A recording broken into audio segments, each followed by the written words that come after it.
нон-стоп кріт російських спецслужб блокував будь-яку інформацію про перші години повномасштабного вторгнення з Криму. Нові докази державної зради колишнього очільника управління СБУ в Криму Олега Кулініча представили у Службі безпеки та ДБР. Там встановили, що Кулініч дістав від окупантів псевдо Котигорошко. Його курував так званий політичний офіс у Москві, створений за завданням ФСБ заступником секретаря РНБО часів Януковича Володимиром Сівковичем та головою адміністрації президента-втікача Андрієм Клюєвим. Кулініча вдалося ввести до оточення керівництва СБУ. Відтак він мав доступ до таємної інформації. А за завданням Сівковича мав просувати потрібних людей на посади.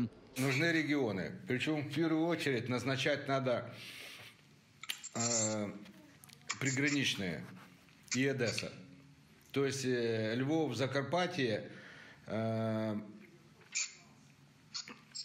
Чернігів, Харків, Суми. Перебуваючи з жовтня 2020 року на посаді голови СБУ Криму, управління якого було у Херсоні, Кулініч дезінформував керівництво Служби безпеки щодо планів російських спецслужб. За завданням росіян він також просував призначення на посаду першого заступника голови СБУ Андрія Наумова, який тепер ховається у Сербії. Когда все будет уже более-менее готово, оно быстро может быть. Я просто быстро не хочу, потому что вы кадры не поставите. Хотя если охотника убедите, что охотник... Хотя бы охотника поставьте первым замом. Угу. Потому что линия контрразведки, если охотник ее заберет, эту штуку, то она будет неплохо. Остальное можем сами там... У перші години повномасштабного вторгнення Котигорошко Кулініч блокував будь-які спроби повідомити про реальну обстановку на Херсонщині, не вжив жодних заходів для захисту, надав вказівку особовому складу покинути місце служби, а врешті видав штатну зброю людям, які не працювали в СБУ. У Службі безпеки та ДБР вважають, що кріт Кулініч міг бути завербований ще під час навчання у школі КДБ наприкінці 80-х, початку 90-х. Припускаємо, що наразі уже тоді він став, грубо кажучи, приїхавши на територію України, таким сплячим агентом, якого активізували після 2014 року, після Революції Гідності, коли Сівкович, Клюєв, усі вище згадані фігуранти в кримінальному провадженні, які ми озвучили, вони залишили територію України, втекли до Росії і намагалися через цей політичний офіс в тісній співпраці з ФСБ РФ впливати на наші політичні і економічну ситуацію. В СБУ перевірили і колишнього очільника служби Івана Баканова, відстороненого президентом ще минулого року. Жодного криміналу в його діях не виявили. Стосовно колишнього очільника СБУ Баканова була проведена службова перевірка. Результати цієї перевірки засекречені, тому, на жаль, на широкий загал ми не можемо її представляти.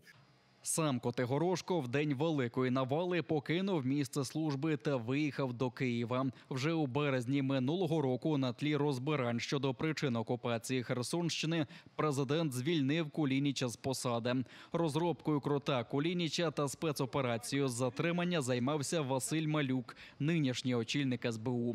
На одній із квартир, де він оселився, слідчі виявили схрон зі зброєю та його документи часів проходження служби у КДБ. Існує думка, що Кулініча, за прикладом Медведчука, можуть віддати росіянам в обмін на українських воїнів. Однак в СБУ наголосили, що зараз найважливіший юридичний аспект справи, тобто довести до суду. У Бахмуті бої за кожний квартал. Місто залишається основним напрямком російського удару, повідомили у Генеральному штабі. Окупанти намагаються витіснити українських оборонців далі від середмістя. За понад 3 місяці безпосередніх боїв за Бахмут їм так і не вдається ним заволодіти. Сили оборони гаряче зустрічають ворога на кожній вулиці. За день відбили близько 30 атак.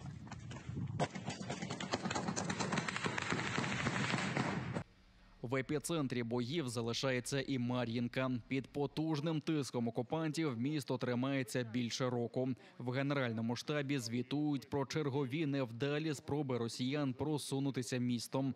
На цьому тлі ворог усюди бачить українських агентів і партизан, тому боїться відкрито переміщувати свої підкріплення.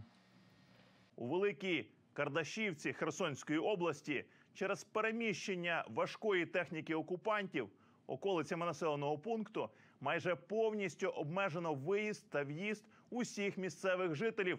Людям заборонено залишати свої помешкання. Посилено перевірку документів та мобільних телефонів.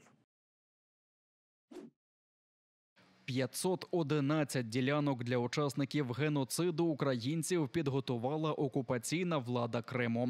Звітують, що землю площею 56 гектарів виділили на західному узбережжі півострова, у Ліснівці, що у Сакському районі, та у селі Молочне. Тобто поближче до окупаційного аеродрому у Новофедорівці, куди минулого року гучно прилітало. Окупаційна мер Ялти Яніна Павленко у свою чергу заявила про перші 120 заявок на землю. Папірці з дозволом нібито вже видали 46 окупантам. От тільки йдеться не про зрадників з армії злочинців, а про ОМОН і Росгвардію, обмовилась Павленко. Голова Меджлісу кримсько-татарського народу вважає перелік отримувачів таких ділянок у Криму реєстром воєнних злочинців. Кожен із тих, хто отримає земельну ділянку в окупованому Криму як винагороду за участь у війні проти України, насправді власноручно підпише явку з повинною у скоєнні їм тяжкого злочину. Уперед, ідіоти, скоро обміняєте ці ділянки на більш комфортні розміром 2х2. Російські спецслужби схопили хлопчика з Маріуполя на кордоні з Білоруссю. Він тікав з Росії на батьківщину.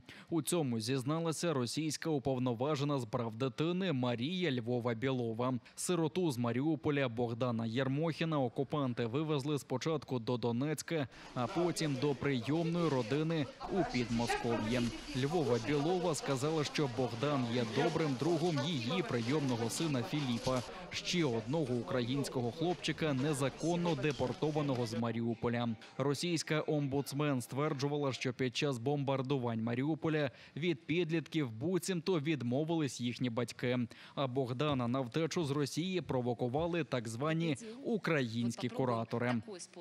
Вот, конечно, я не могу сказать, что все проходит гладко, что все проходит без каких-то там трудностей.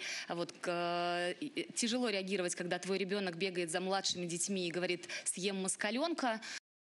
Уповноважений Верховної Ради з прав людини Дмитро Лубянець наголосив, що 17-річний Богдан Єрмохін – громадянин України і має тут сестру. А дії Львової-Білової – це чергове публічне зізнання у воєнних злочинах. Власне, за це Міжнародний кримінальний суд у Гаазі видав ордер на арешт її та ватажка росіян Владіміра Путіна. Їх звинуватили у депортації тисяч дітей з України до Росії. У повідомленні суду йшлося, що є чіткі підстави вважати, що Марія Львова-Білова несе особисту відповідальність за ці злочини під проводом Владіміра Путіна.